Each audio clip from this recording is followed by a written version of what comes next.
The morning fog rolled across San Francisco Bay, wrapping the city in its familiar gray embrace. I watched it from my apartment's window, sipping coffee that had long gone cold. My phone buzzed again, another TikTok notification. The video had gone viral overnight, a woman in a red designer dress, standing on a stage, her perfectly manicured hand pointing at someone in the crowd. "Just a coder," she had said, her voice dripping with disdain. The man she was pointing at stood frozen, his face a mask of disbelief. That man was Mark Wilson, and I had no idea then how our lives would intertwine. The fog outside seemed to mirror the haziness of that moment, when I first glimpsed the story that would change everything. I'm Maya Rodriguez, and in Silicon Valley, I was known as the woman who built AI systems that worked. That morning, my newsfeed was flooded with snippets of what people were calling the tech wife's betrayal. My fingers hovered over the screen, hesitating before pressing play again.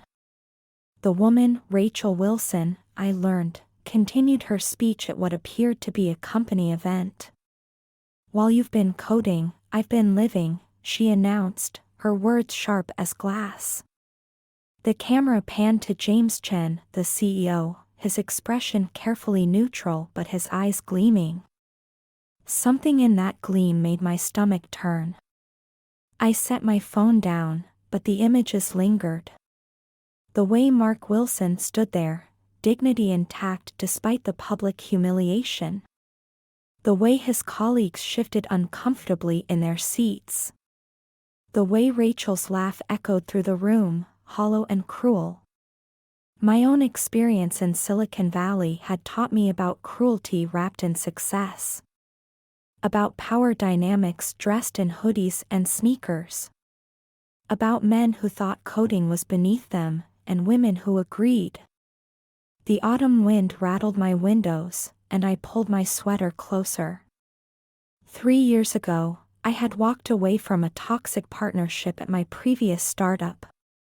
Now, watching Mark Wilson's world crumble on social media, I felt an unexpected connection. My phone buzzed again, a message from my friend at Y Combinator. "Did you see what happened at Quantum Tech? It's insane." I had seen it, and something about it wouldn't let me go. Maybe it was the way he stood there, refusing to break. Or maybe it was because I recognized the look in Rachel's eyes, the same look my ex-partner had when he tried to push me out of our company. The fog was starting to lift outside, revealing the city's sharp edges. I opened LinkedIn, fingers moving before my mind caught up. Mark Wilson's profile was exactly what I expected: Stanford CS, impressive coding portfolio, steady career trajectory.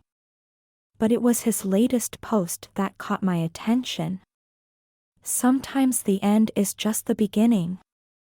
#Silicon Valley #new chapter. Posted 3 hours ago, already gathering hundreds of supportive comments. I scrolled through his work history, projects, recommendations. This man wasn't just a coder, he was a builder, an innovator. Someone who solved problems while others talked about solving them. The kind of person Silicon Valley needed but often overlooked. My coffee cup was empty, but I barely noticed. I was too busy reading about his contributions to open source projects. His patents in AI optimization. His quiet but significant impact on the tech world. The fog had completely lifted now, sunlight streaming through my windows. I opened my calendar, looking at the empty slot for the afternoon. The founders' space meeting could wait. I had a different destination in mind. The Blue Bottle Coffee in Palo Alto was crowded, as usual. Startup founders huddled over laptops, investors in casual wear trying to look important. I chose a table near the window where the November sun created patterns on the wooden surface. Mark Wilson walked in exactly at 2 p.m., just as his calendar had indicated. Yes, I had done my research. Yes, I had sent him a message suggesting coffee. No, I hadn't expected him to accept. But here he was, looking more composed in person than in any of the viral videos. Maya Rodriguez, he asked, extending his hand. His grip was firm, his eyes tired but alert. Thank you for meeting me, I said, gesturing to the chair across from mine. He sat down, his movements careful, controlled. Your message was intriguing, he said, a slight smile playing at his lips. I had written, I have an idea that could change everything. Not about revenge, about revolution. Now, sitting across from him, I could see the weight of the past few days in his shoulders. The slight tension in his jaw. The way his fingers tapped restlessly on the table. I saw what happened, I said, deciding directness was best. His eyes met mine, guarded but curious. Everyone saw what happened. No, I leaned forward. I saw what they didn't see. The barista called out orders in the background. Laptops clicked. Conversations hummed. But in our corner, time seemed to pause.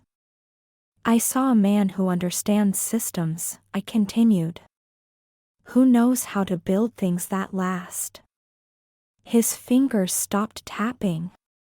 And I have an idea that needs exactly that kind of builder. Outside, a group of tech brothers walked past, laughing at something on their phones. Probably another viral video. Another public humiliation turned entertainment. Why me? He asked, his voice low but steady. I pulled out my tablet, opened a folder labeled Project Phoenix. Because you have nothing left to lose, I said. And everything to prove. His eyes scanned the first page of my proposal. I watched as understanding dawned on his face. This is... He started. Impossible? I smiled. That's what they said about my last 3 projects. He looked up, really seeing me for the first time. You're the one who built the adaptive AI for healthcare. I nodded. And the one who walked away from it when it was sold to Big Pharma. He was doing his research too. Good. What you're proposing here? He gestured to the tablet. It could destroy them. No, I corrected. It could change everything. The sun had shifted, casting long shadows across our table.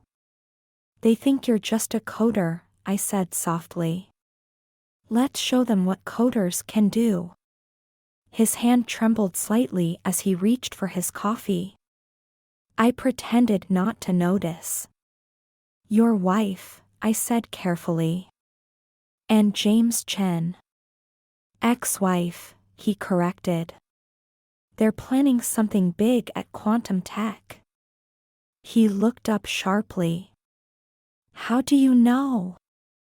I pulled out my phone, showed him the patterns I'd been tracking. The investments. The hirings. The subtle shifts in company direction. They're building a wall, I explained. But we're going to build a door. He studied the data, his expression shifting from doubt to interest. To possibility. This would take months, he said. Yes. Significant investment. Already lined up. A team we can trust. I have names. He sat back, running a hand through his hair. The gesture reminded me of someone else, long ago. Someone else who had stood at a crossroads. "Why are you really doing this?" he asked. The question hung between us, heavy with unspoken understanding. I thought about my own story. About betrayal wrapped in business terms. About dreams stolen and repackaged. About standing up again when the world expects you to stay down. Because, I said, meeting his gaze, sometimes the best revenge isn't revenge at all. It's revolution, he finished. I nodded. Outside, the Silicon Valley afternoon buzzed with activity. Teslas glided past. Hoodies hurried to meetings. Dreams were bought and sold like stocks. But in that coffee shop, something different was taking root. Something that would shake the foundations of the valley. Mark picked up the tablet again, scrolling through the details. His fingers moved with the precision of someone who built things. Who understood the architecture of possibility. "When do we start?" he asked. I smiled, feeling the familiar surge of energy that came with creation. We already have. The next few weeks passed in a blur of code and coffee. We set up our base in a co-working space in Soma. Away from the sleek offices of Sand Hill Road. Away from the watching eyes of quantum tech. Our team grew carefully, selectively. Raj, the brilliant security expert who had helped Mark track his stolen investments. Sarah, the UX designer who had quit quantum tech in protest. Alex, the infrastructure genius who could make systems dance. Each person had a story. Each person had a reason to believe. The autumn chill gave way to winter rain. San Francisco's hills glistened under streetlights. We worked through nights, fueled by purpose and possibility.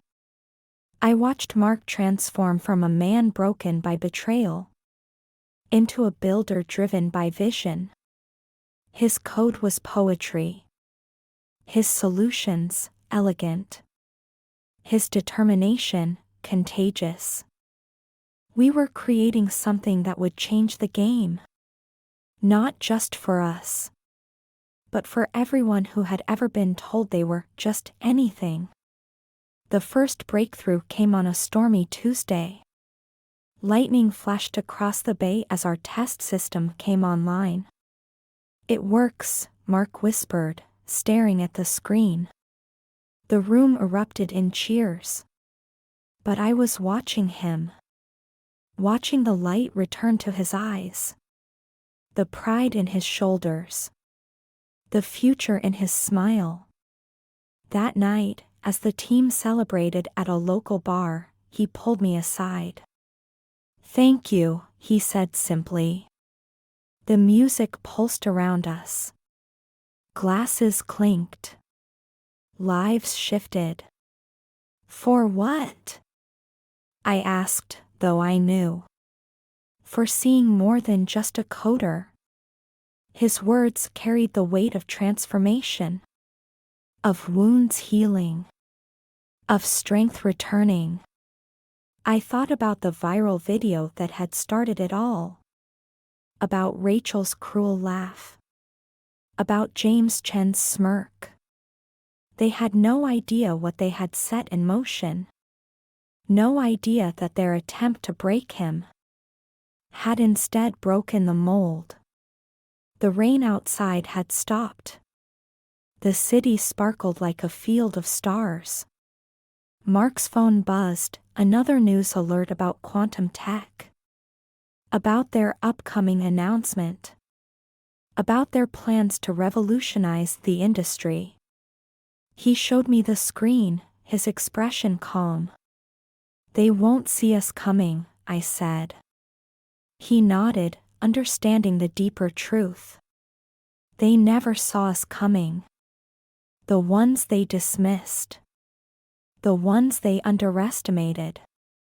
The ones they tried to break. But we weren't broken. We were building. And Silicon Valley would never be the same. The December rain tapped against our office windows like impatient fingers. Inside, our screens glowed with possibility. Mark's code flowed across my monitor, elegant and precise. Something had changed in him over the past weeks. The haunted look in his eyes had been replaced by focus. By purpose. By fire. Maya, he called from his desk. Come look at this. I moved across our shared workspace, the scent of fresh coffee following me. His screen showed a breakthrough we'd been chasing for weeks. You did it, I breathed, leaning closer. Our shoulders touched briefly, sending an unexpected current through me. I stepped back, professional mask firmly in place. But my heart wasn't following protocol. The news about Quantum Tech's upcoming project had been everywhere. Rachel's face splashed across tech blogs. James Chen quoted in Forbes, Wall Street Journal, TechCrunch. Revolutionary AI integration, they promised. Industry-changing innovation, they claimed. If they only knew. Our team had grown to 15 now. Each person carefully vetted. Each one carrying their own story of Silicon Valley's darker side. We worked in secret, in our Soma sanctuary. Building something that would change everything. The holiday season transformed the city. Union Square sparkled with lights. Tourists flooded Fisherman's Wharf. But in our corner of San Francisco, we barely nodded. Ed. We were too busy creating the future. Until the night everything shifted. It was late, most of the team had gone home. Mark and I were debugging a particularly stubborn piece of code. Coffee, he asked, stretching from his chair. I nodded, rubbing my tired eyes. We walked to the late-night cafe around the corner. The city air was crisp, carrying hints of the bay. Remember that first coffee meeting? He asked as we waited in line. When I pitched you a revolution?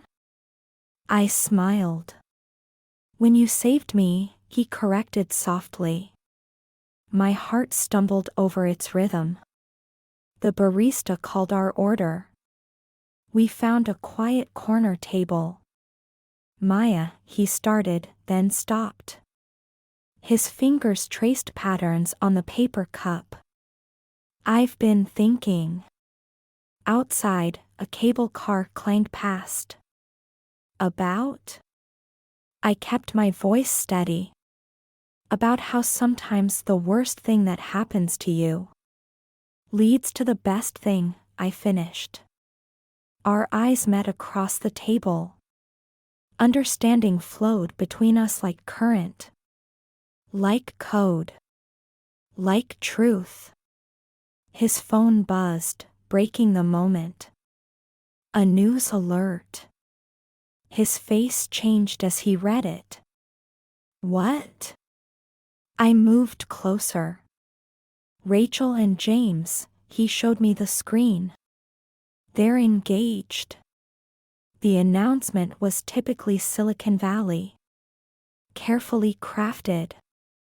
Perfectly timed. Completely artificial. I watched his face for signs of pain. Found none. Does it hurt?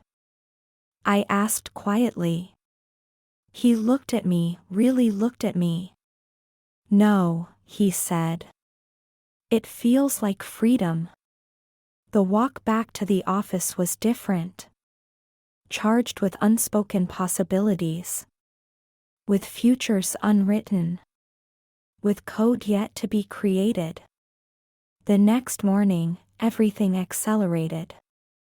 Quantum Tech announced their project launch date. January 15th. CES in Las Vegas. Perfect, Mark said, reading the news. Our team gathered around, energy electric. We'll be ready, Raj confirmed. Sarah nodded, her designs complete. Alex grinned, servers humming. I watched them all, these brilliant misfits. These builders. These revolutionaries. Mark caught my eye across the room. Smiled that smile that had become my favorite part of each day. The smile that said, we're going to change everything. The weeks blurred into days. Code flowed like rivers. Systems aligned like stars. Our creation took shape, beautiful and powerful. Christmas came and went. The team celebrated briefly, then returned to work. New Year's Eve found Mark and me still at our desks. The city exploded with fireworks outside our windows. Should we take a break? He asked. Watch the show. We stood on the roof of our building. San Francisco sparkled below us. Explosions of color painted the sky. Maya, he turned to me, voice soft against the chaos. My name on his lips felt like beginning. Like possibility. Like hope. Mark, I answered, heart racing. Thank you for finding me. Thank you for being worth finding. The fireworks reflected in his eyes. Or maybe those were different kinds of sparks. His hand found. Mine in the darkness. Warm. Solid. Real. We didn't kiss. Not then. We had a revolution to complete first. But something shifted that night. Something coded in possibility. In future. In us. January arrived with purpose. Our system was ready. Our team was ready. The flight to Las Vegas was booked. CES would never know what hit it. Rachel and James had been everywhere. Their engagement photos perfect. Their interviews scripted. Their promises grand. Quantum Tech will revolutionize AI integration, they claimed. We're changing the future, they boasted. If they only knew. The future was being built in a different room. By different hands. By hearts that understood what real revolution meant.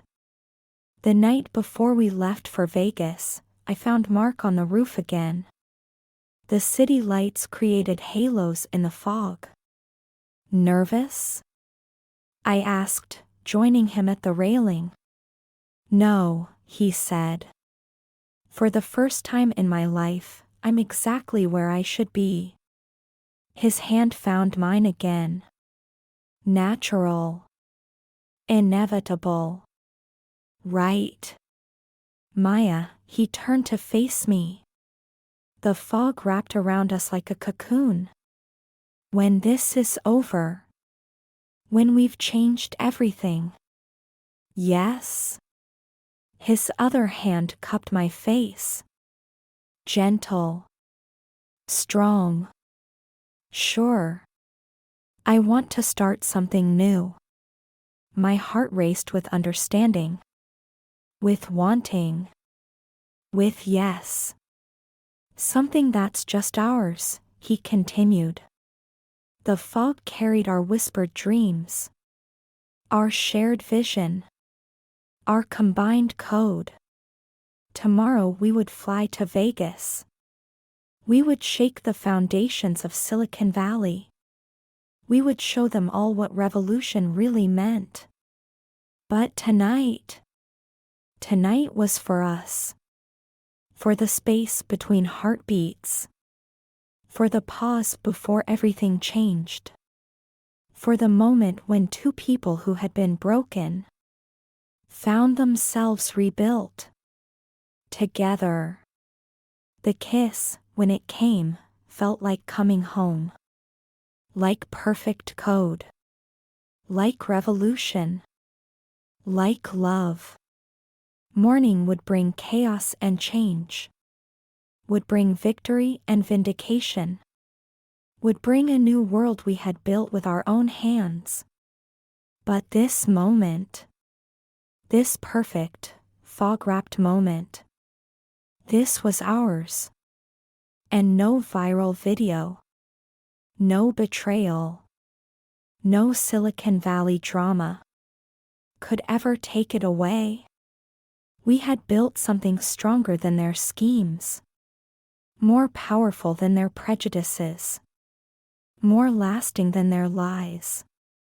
We had built us. And tomorrow we would build the future. Las Vegas glittered beneath us as our plane descended. A desert mirage of neon and dreams. Of fortunes made and lost. Of revolutions about to begin. The CES Convention Center loomed ahead, a behemoth of glass and steel. Quantum Tech's logo blazed from digital billboards. Rachel and James's faces everywhere, promising the future. Our team moved through the crowds like ghosts. Silent. Focused. Ready. The press conference was scheduled for 10 a.m. Main stage. Maximum exposure. Perfect. I watched Mark adjust his collar in the hotel mirror. No trace remained of the broken man from that viral video. In H's place stood someone stronger. Someone rebuilt. Someone ready. It's time, I said softly. He turned, eyes finding mine. Understanding passed between us like electricity. Like code. Like destiny. The convention center was packed. Tech journalists from every major outlet. Investors hungry for the next big thing. Competitors watching with hungry eyes. Rachel stood on stage, resplendent in designer white. James beside her, practiced smile in place. Today, she began, quantum tech changes everything. The audience leaned forward. Cameras flashed. History held its breath. And then we launched. Our code flowed through the convention center's systems. Through every screen. Every device. Every network. The demonstrations began to glitch. Not obviously at first. Just small things. Tiny imperfections in their perfect presentation. Rachel faltered. James frowned. The audience murmured. And then their screens changed. All of them. Everywhere. Our system activated, showing what their revolutionary AI really was. Showing the stolen code. The borrowed innovations. The fraudulent claims. Rachel's face went white. James started sweating. The audience's murmurs grew louder. But wait, I stood up from my seat. There's more. All eyes turned to me. To us. To the real revolution. Mark stepped forward, tablet in hand. With one touch, he launched our true innovation. The screens changed again. Showing something beautiful. Something real. Something that actually worked. The audience gasped. Journalists started typing frantically. Investors turned away from the stage, toward us. This, Mark's voice carried clearly, is what real innovation looks like. Rachel tried to speak. James tried to salvage. But the truth was already spreading. Faster than viral videos. Stronger than corporate lies. More powerful than betrayal. Our team emerged from the crowd. Each person representing a piece of the puzzle. A part of the revolution. The next hour was chaos. Beautiful chaos. Reporters surrounded us. Questions flew like arrows. Answers flowed like water. Rachel and James disappeared from the stage. From the spotlight. From relevance. By evening, the story was everywhere. Silicon Valley startup disrupts CES. Quantum tech exposed. The real future of AI revealed. Our hotel suite became command central. Calls from investors poured in. Partnership offers flooded email. The team celebrated, champagne flowing. But Mark and I slipped away. Found ourselves on the hotel roof. Las Vegas sparkled below us, a different kind of fog. We did it, he said softly. We did more than that, I replied. His hand found mine, warm and solid. We built something real. The desert wind carried promises. Of futures yet to come. Of code yet to be written. Of love yet to be lived. News alerts kept buzzing. Quantum tech stock plummeting. Rachel and James's engagement cancelled. Their empire. Crumbling like desert sand. But we weren't watching. We were too busy beginning. Too busy creating. Too busy living. The kiss this time felt different. Like victory. Like vindication. Like forever. Morning would bring more chaos. More questions. More opportunities. But this moment. This starlit Vegas moment. This was ours.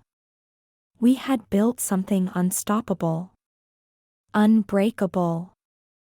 Unforgettable. We had built us. And in the end, that was the greatest revolution of all. The next weeks passed in a whirlwind. Our company, Phoenix Tech, rose from Silicon Valley's ashes. Investors fought for shares.